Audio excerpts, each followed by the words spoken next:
Shalom. First and foremost, I want to give all praises, honor, and glory to Yahweh, Bahasham, Yahweh Shai, Bahasham, Rakah Kodash. Yahweh is the name of the Heavenly Father in the ancient Hebrew. Bahasham meaning in the name of Yahweh Shai, which is the name of his only begotten Son, who the world ignorantly calls Jesus Christ. I want to give double honors to the elders and the apostles of Great Millstone, and peace and blessings to the elect. All right, I'm just going to be continuing Daniel the 11th chapter. Okay, starting at around the 32nd verse. All right, where we left off last video. So basically, at this point, this is after the second time Antiochus has returned. Antiochus the fourth Epiphanes has returned from Egypt.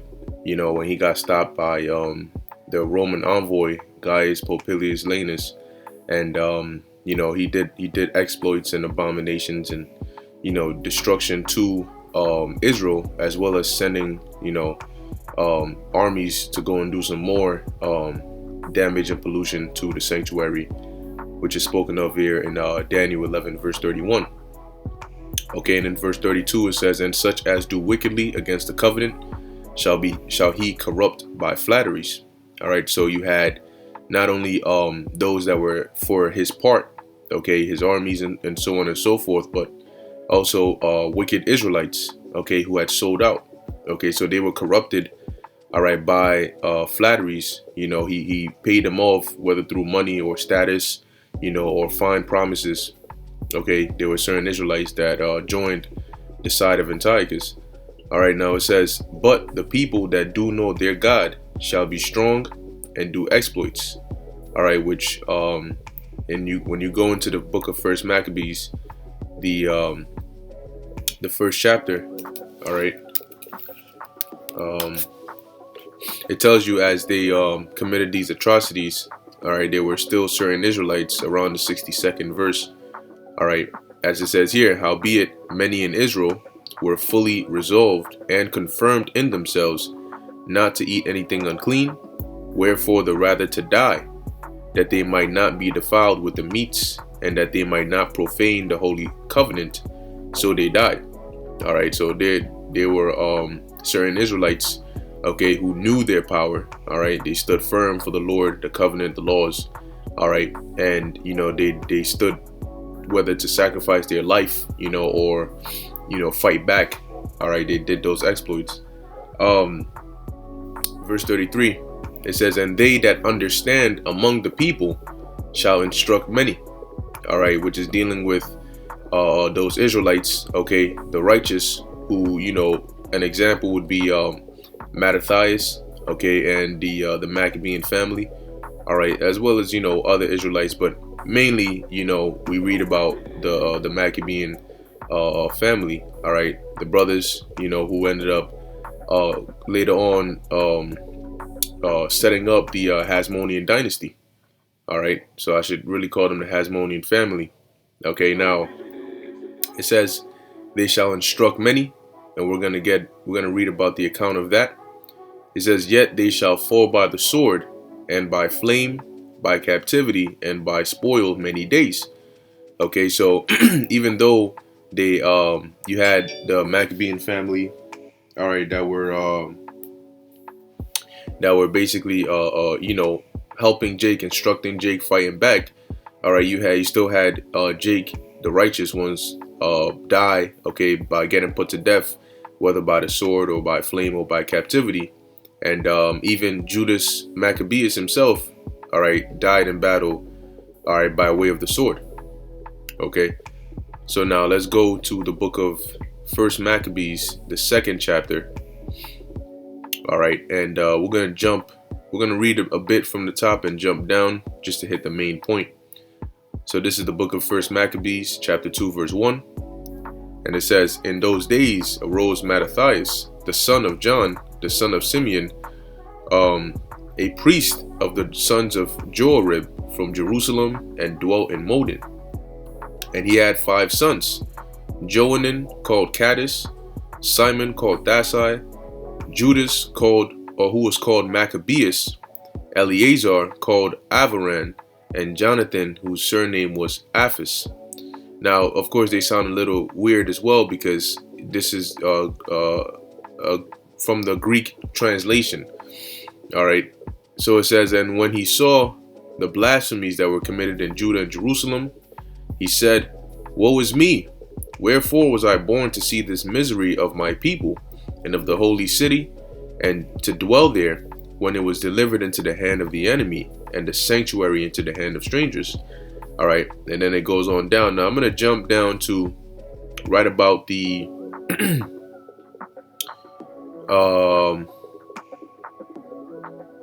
I'll write about the 15th verse.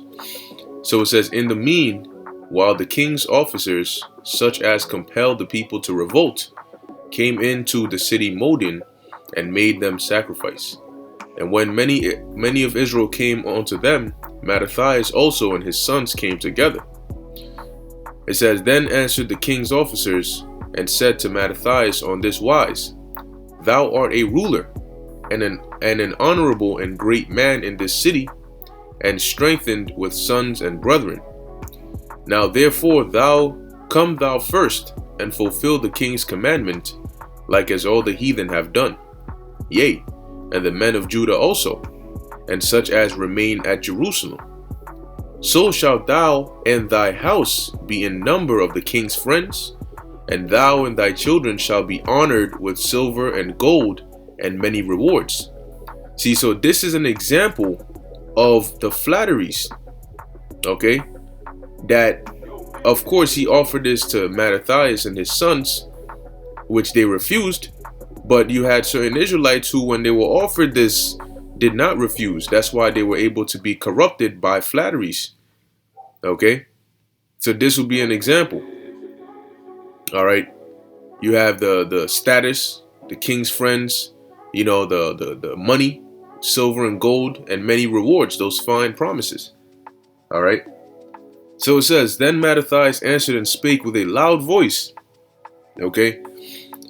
Though all the nations that are under the king's dominion obey him and fall away every one from the religion of their fathers and give consent to his commandments, yet will I and my sons and my brethren walk in the covenant of our fathers.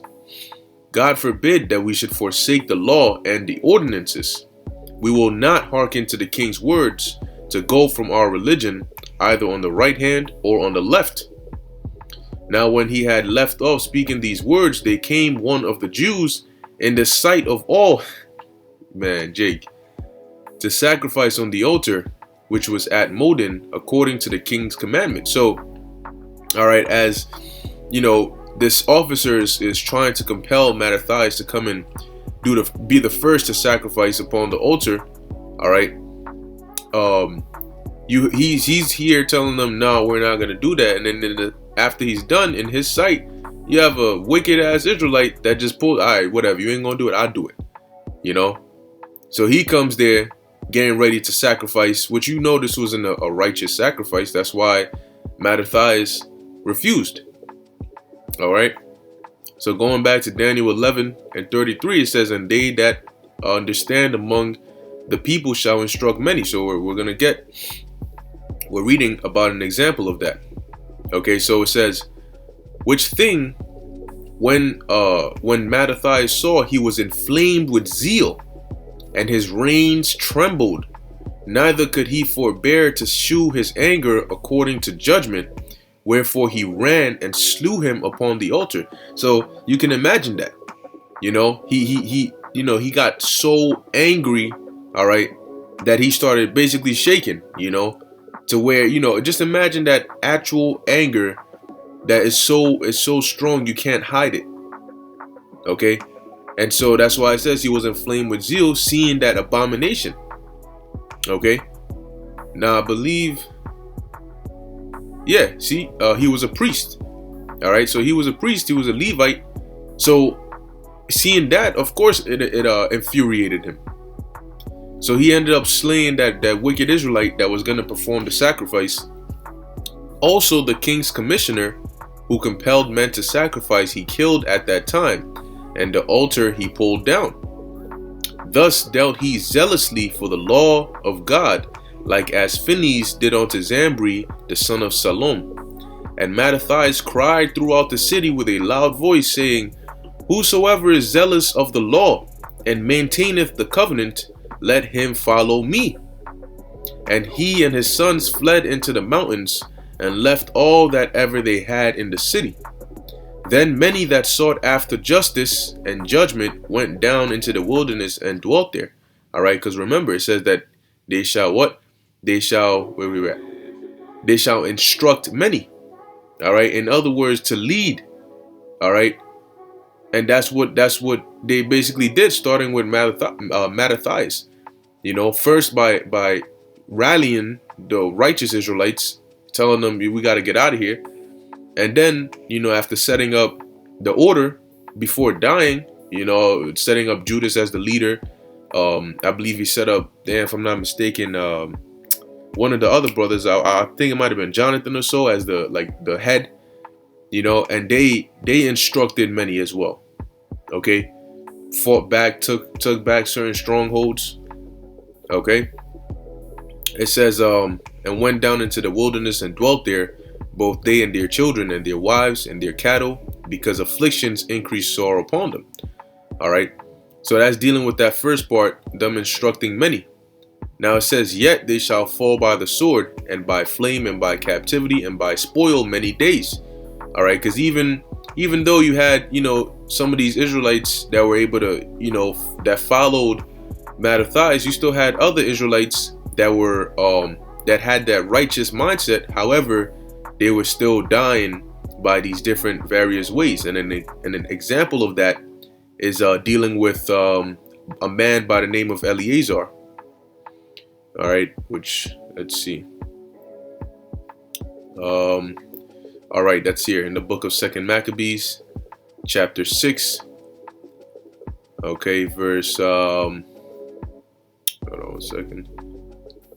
All right, 2 Maccabees, chapter 6, verse, let's see, starting at 18, right? And this goes into the story of Eleazar. Now, I'm not going to read through the whole thing, all right, because I don't want to make this video too long. Okay, so from the 18th verse on down to the 31st verse, it goes into a man by the name of Eleazar, all right, who was an aged man. It says a principal scribe, all right, and basically they wanted him to eat pork, okay, but he said no, he wasn't going to eat it. Okay, he wasn't going to eat it, and they said, look, man, we don't want to. You had certain individuals that came up to him and said, look, we don't even want you to die. We don't want to do this to you, so how about just eat something else, but we'll say it's pork, so it looks like you're eating pork, but you're really not, so that you can, you know, you can survive. And he said no. All right, he said no, because even just the image of me eating pork, even if it's not actual pork, but that image going out is a stain. You know, it's hypocrisy. Okay, it's matter of fact, let me just read it. All right, this is the book of Eleazar, the book of 2 Maccabees, chapter 6, verse 18. And also, in addition to this, you also had you know, dealing with certain of them that fell by the sword, by the flame, and so on and so forth. You also had the 7 brothers and their mother, which I believe that's in the book of 2 Maccabees, the 7th chapter. Okay, where, you know, you can read the 7th chapter, the whole chapter. It goes into those 7 brothers, all right, who were tormented and put to death, you know, for refusing, okay, to eat pork, all right, as the king had commanded, and their mother as well. Okay, so you can read about that. So it says here, Eleazar, one of the principal scribes, an aged man and of a well-favored countenance, was constrained to open his mouth and to eat swine's flesh. But he, choosing rather to die gloriously than to live stained with such an abomination, spit it forth. So they forced him and put pork in his mouth so he can eat it, and he actually spat it out. All right, it says, and came of his own accord to the torment. So they're saying, look, you eat this joint or we're going to torture you and kill you. All right. But he spat it out and said, look, basically, you're going to torture me. And mind you, this is an older man. But here it is. You had Israelites, even in their old age, willing to suffer torture and die, than to eat pork. But here it is, you got Jake over here that'll fight you so they can eat it.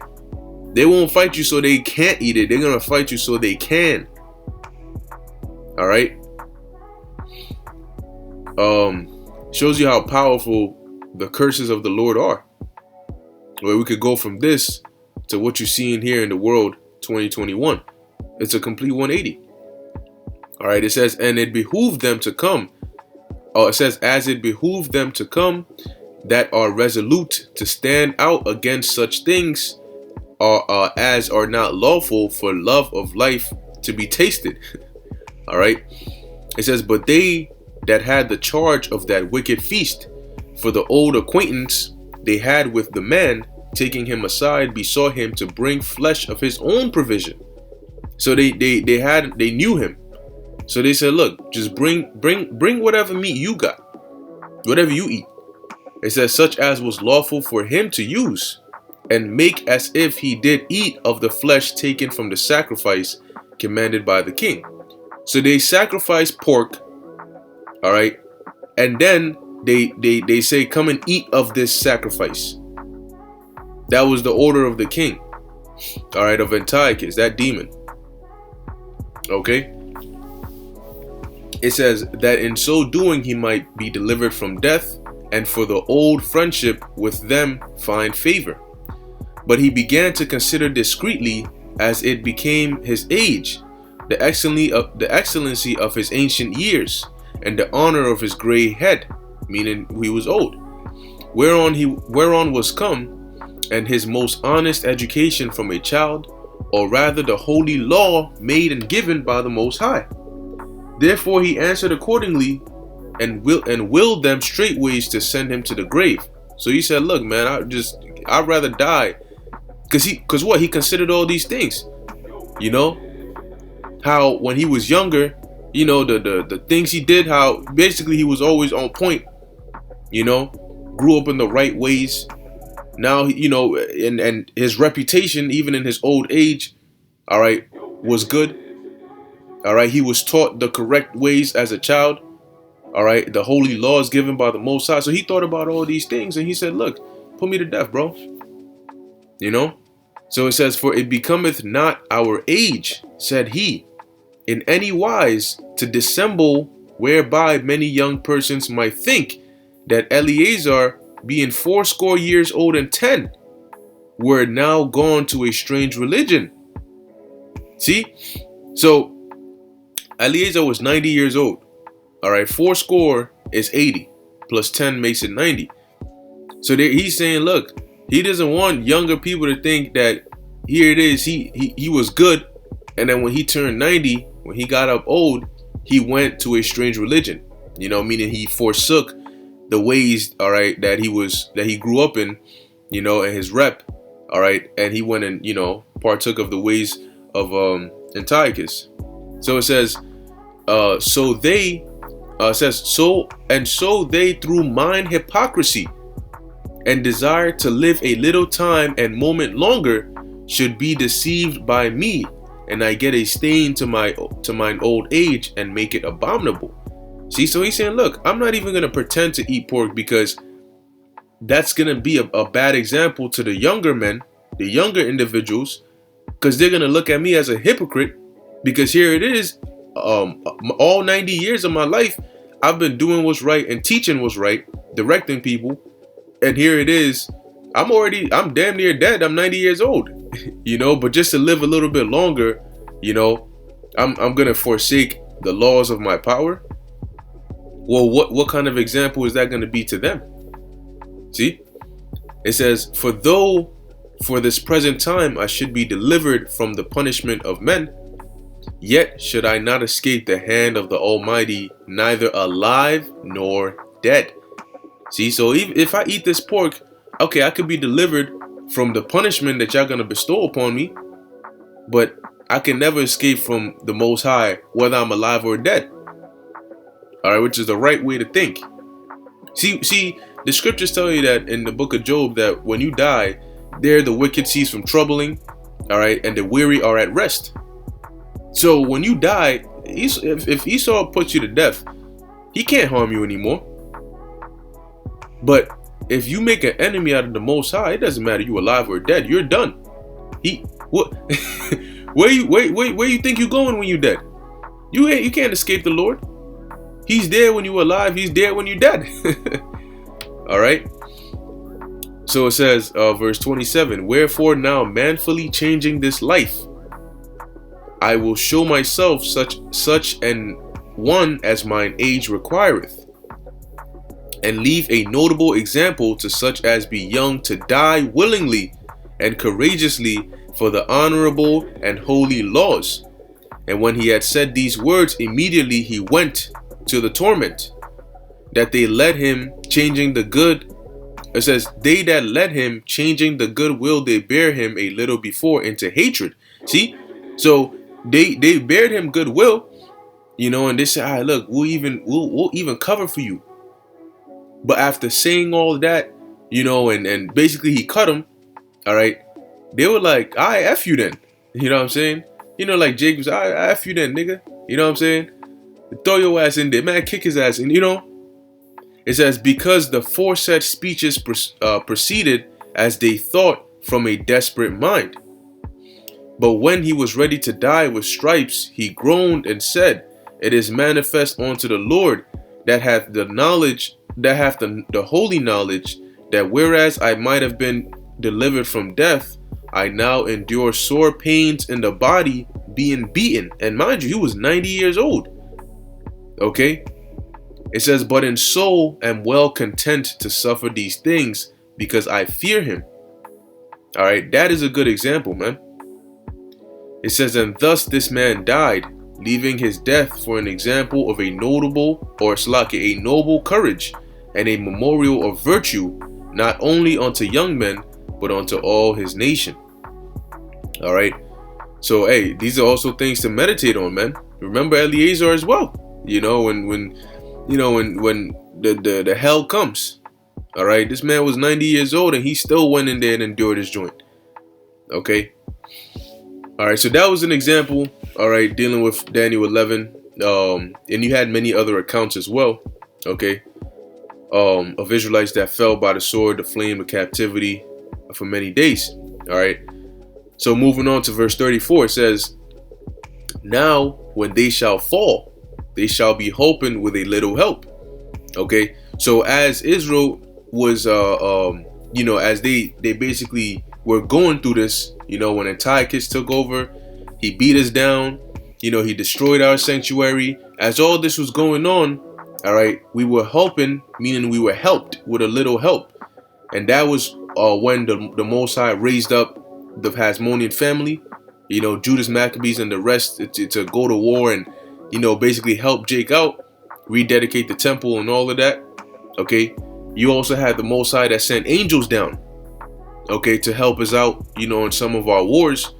And you also had the Romans, okay, because when you read in the book of First Maccabees, let's go to it actually. Judas sent messengers onto the Romans, okay, for help. Okay, so not 9, the 8th chapter. All right, he actually sent messengers onto the Romans for help.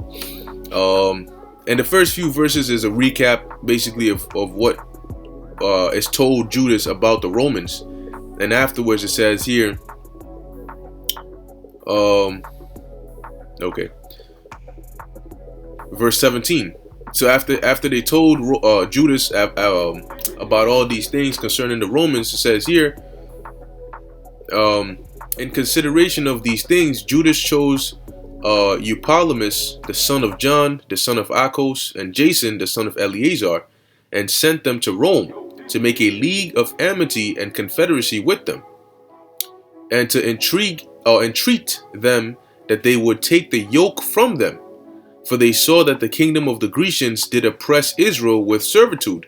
See? So that was, a part of the help, okay, that Israel was helping with when we were going through this was the Maccabees, or the Hasmonean family, all right, which the Lord raised up, The Lord sent angels down.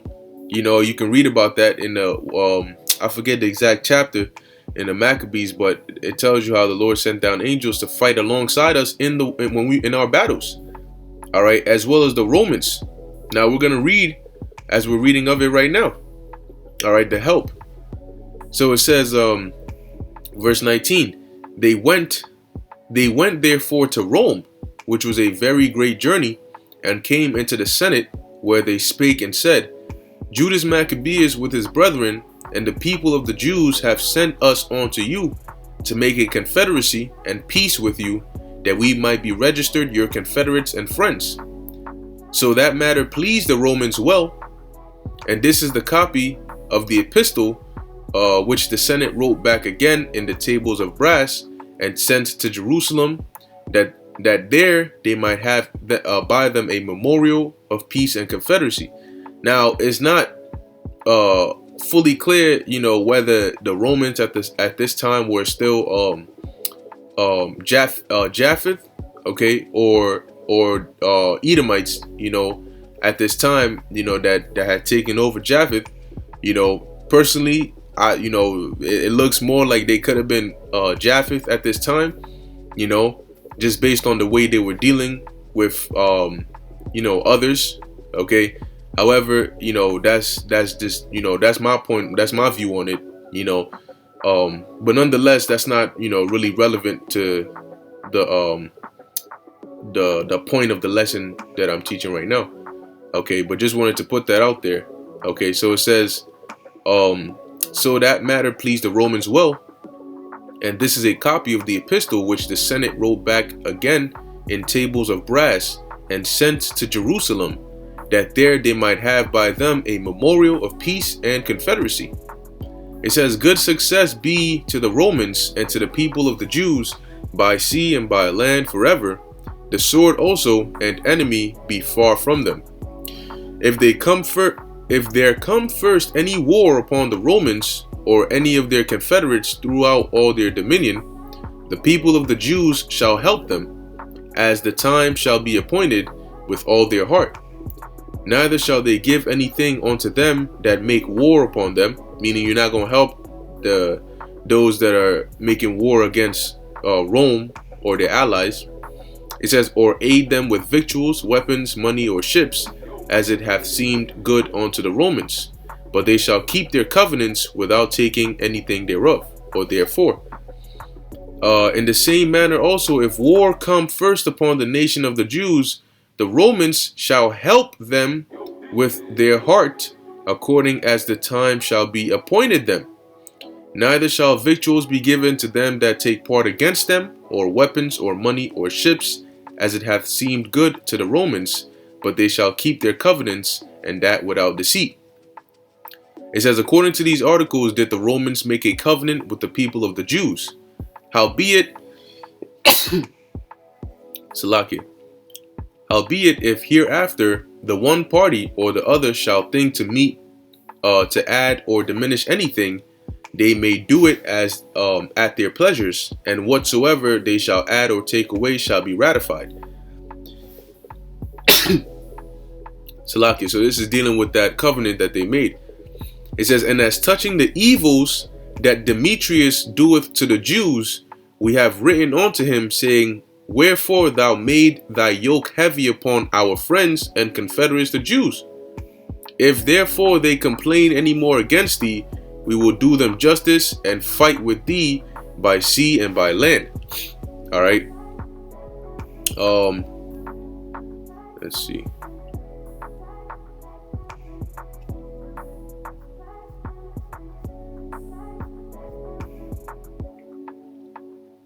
Yeah, so that was pretty much it there in the 8th chapter. So also going into how they made a league with the Romans, all right, to basically help them out, all right, in that sense. Okay, that was Daniel 11 and verse 34. All right, let's see.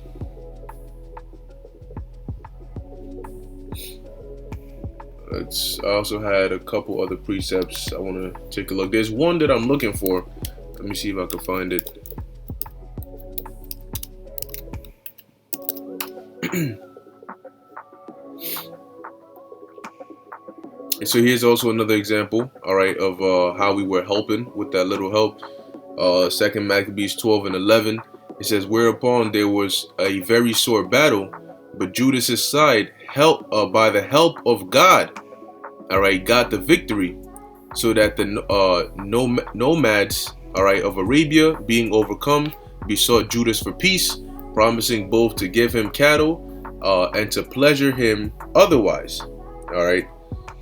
And then also, just in other accounts of what, the small wars and stuff that the Most High helped Judas, and his army to do, okay, to defeat, these their enemies, all right, which were set up by Antiochus.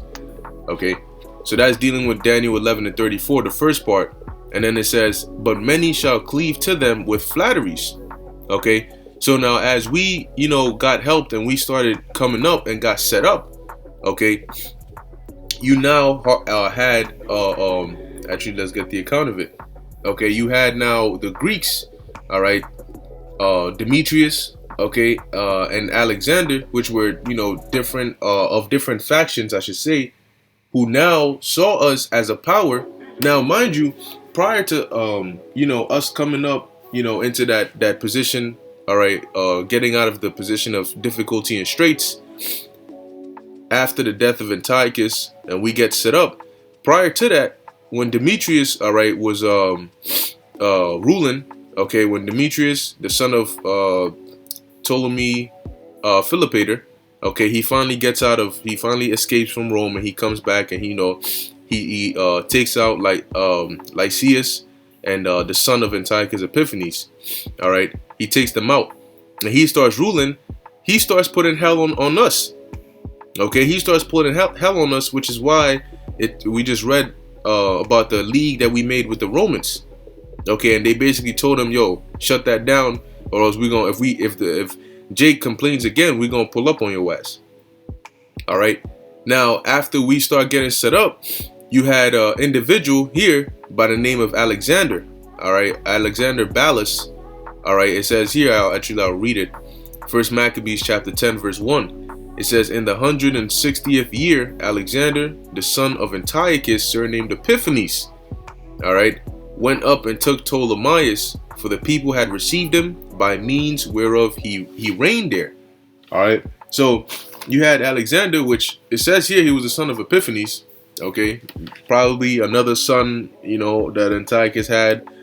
All right, he comes up and he wants to take the kingdom, all right, from Demetrius.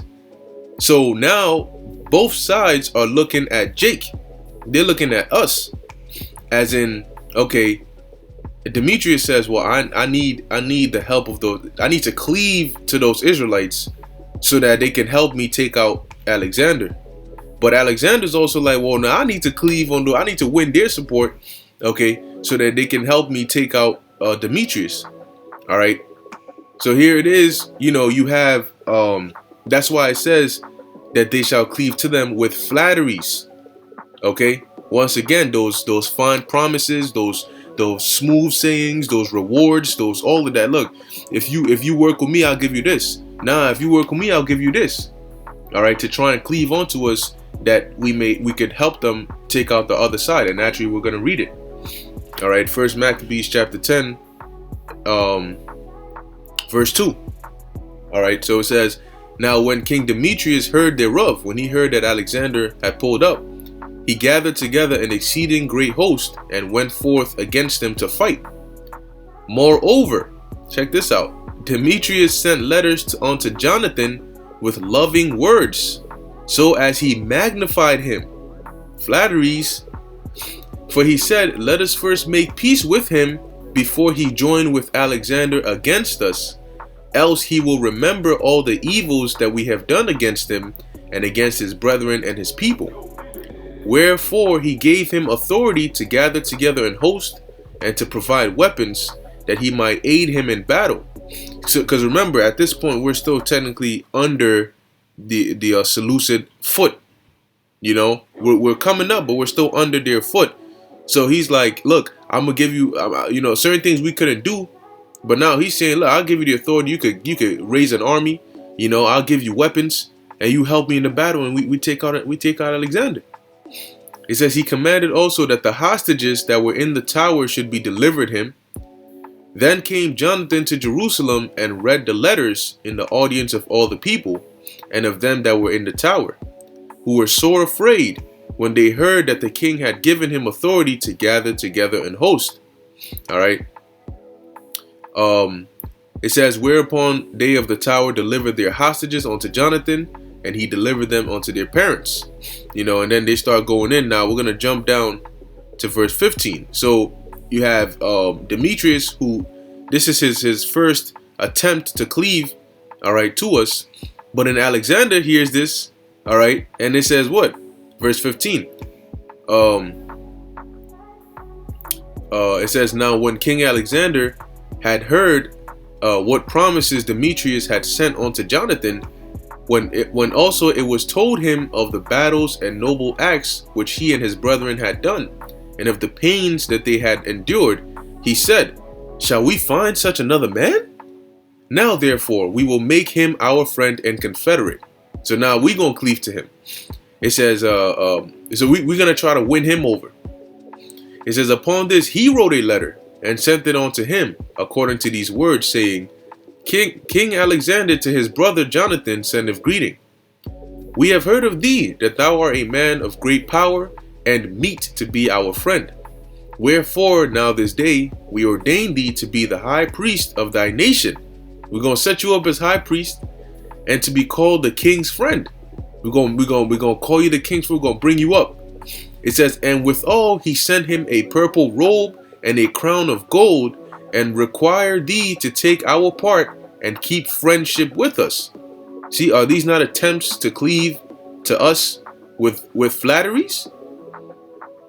Right? So it says, so in the 7th month and in the 160th year, at the Feast of Tabernacles, Jonathan put on the holy robe and gathered together forces and provided much armor.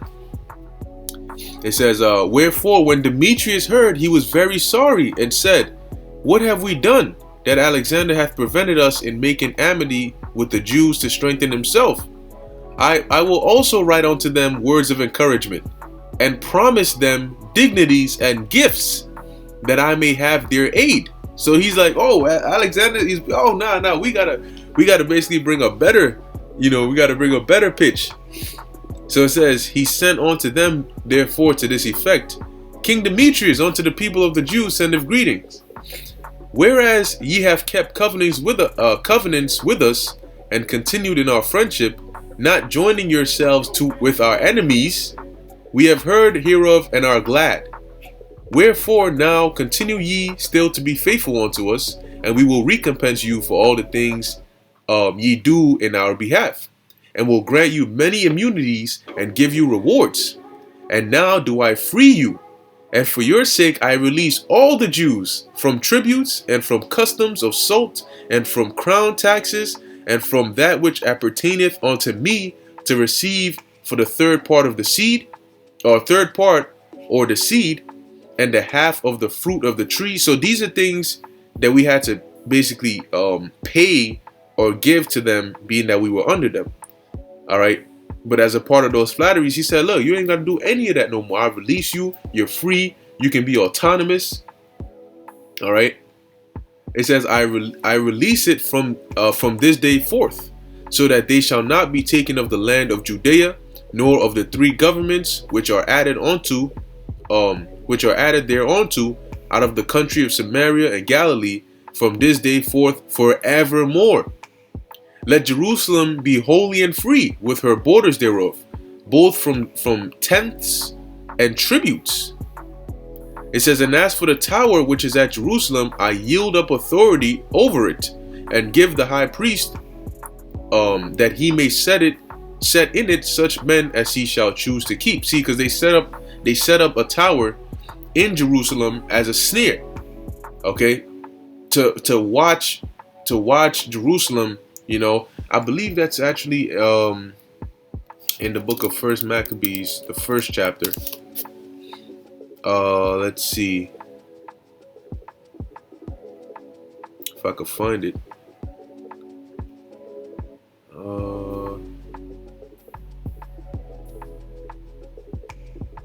Just bear with me 1 second.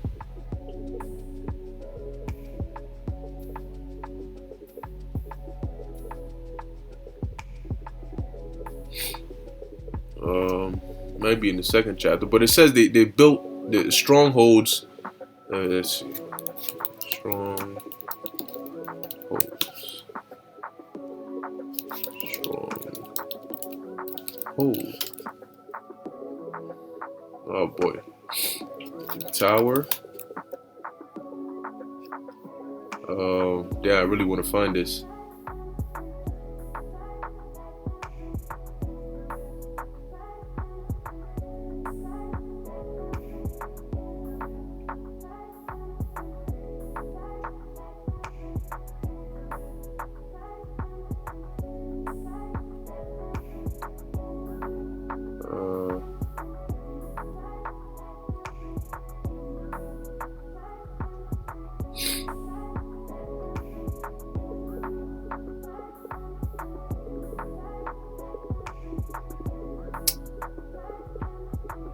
Yeah, it's not. If I find it, maybe I'll find it later. But they basically set up these, tower strongholds where they had certain wicked Israelites and sort of almost like a garrison, to where they could use it to come at Jake. All right, but let's keep going into the flatteries, right? So it says there we go. That's why he says in verse 32, continuing 1 Maccabees 10 and 32, that he may set in it such men as he shall choose to keep it. So they're not going to be people that Demetrius or the Seleucid king would set up, but Jonathan could choose whoever he wanted to put there. Moreover, I freely set at liberty every one of the Jews that were carried captives out of the land of Judea into any part of my kingdom. And I will that all my officers remit the tributes even of their cattle. Moreover, I will that all the feasts and Sabbaths and new moons and solemn days and all the 3 days before the feast and the 3 days after the feast shall be all of immunity and freedom for all the Jews in my realm. And also no man shall have authority to meddle with or to molest any of them in any matter.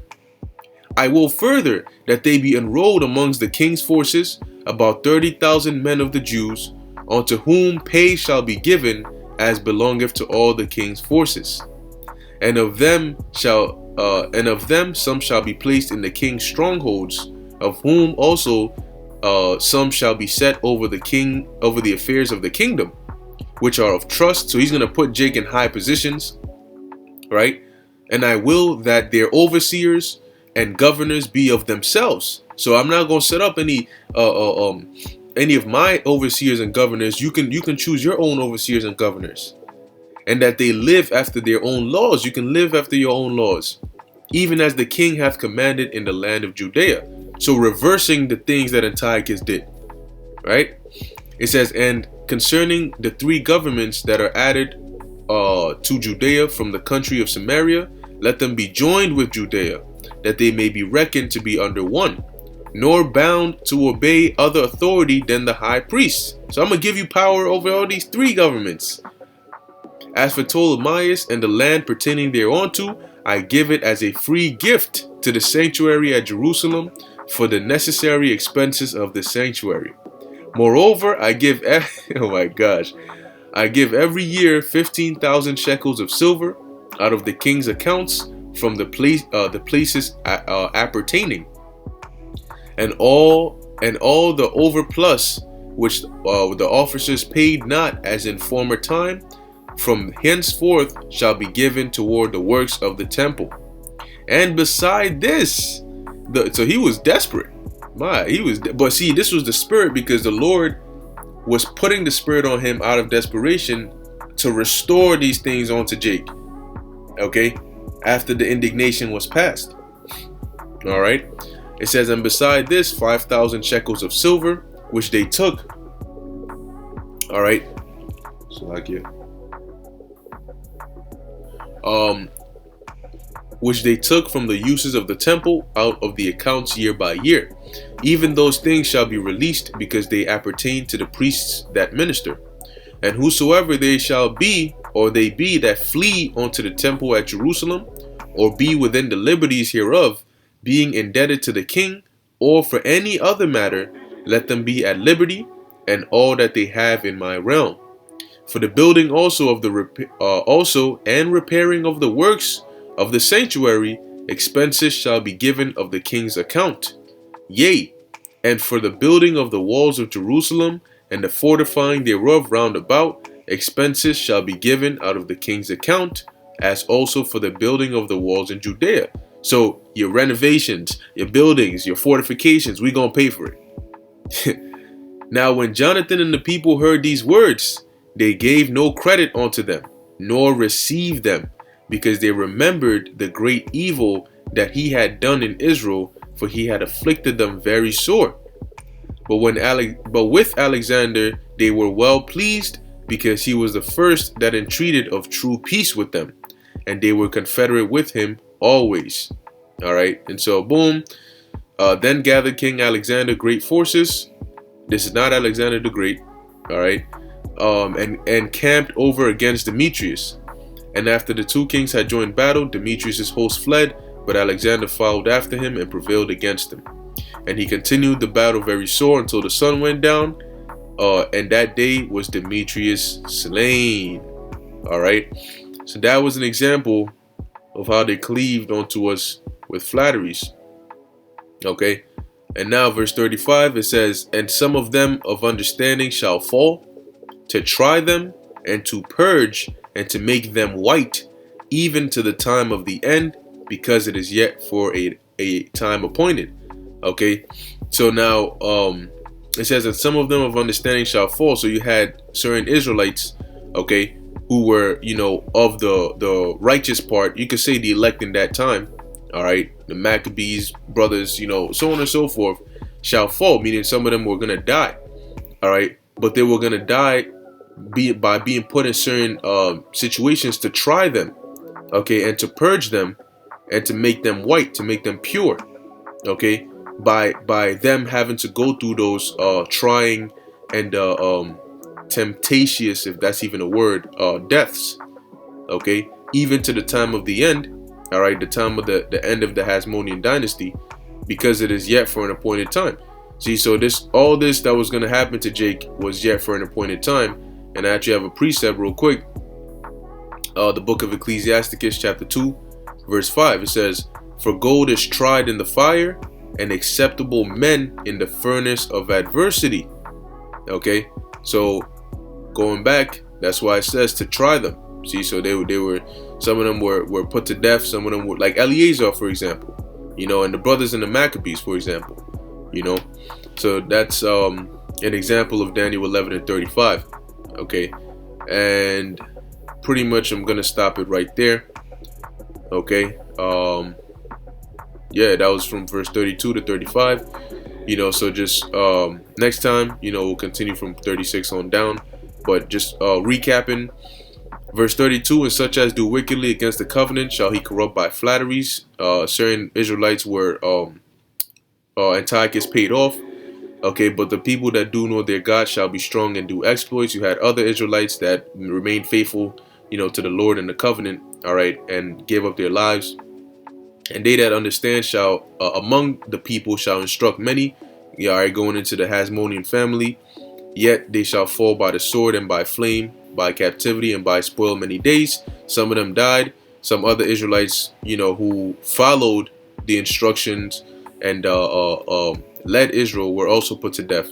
Okay, it says, now when they shall fall, they shall be hoping with a little help. So while Israel was in that low state, all right, being trodden down, that's when the Most High raised up, the Hasmonean family. All right, he sent angels down to help us. We also appeal to the Romans for help. All right, but many shall cleave to them with flatteries. We read about that in 1 Maccabees, the 10th chapter. Okay, and some of them of understanding shall fall, to try them and to purge and to make them white, even to the time of the end, because it is yet for a time appointed. All right, meaning that you are going to have, certain Israelites, all right, who were going to be put in certain conditions and go through certain deaths, all right, that was to purify them and to try them, all right, to make them pure. Okay, so with that, I'm going to end it here. Lord willing, this was edifying unto the elect. In closing, I want to give all praises, honor, and glory to Yahweh, Bahasham, Yahweh Shai, Bahasham, Rakha Kudash. Until next time, Shalom.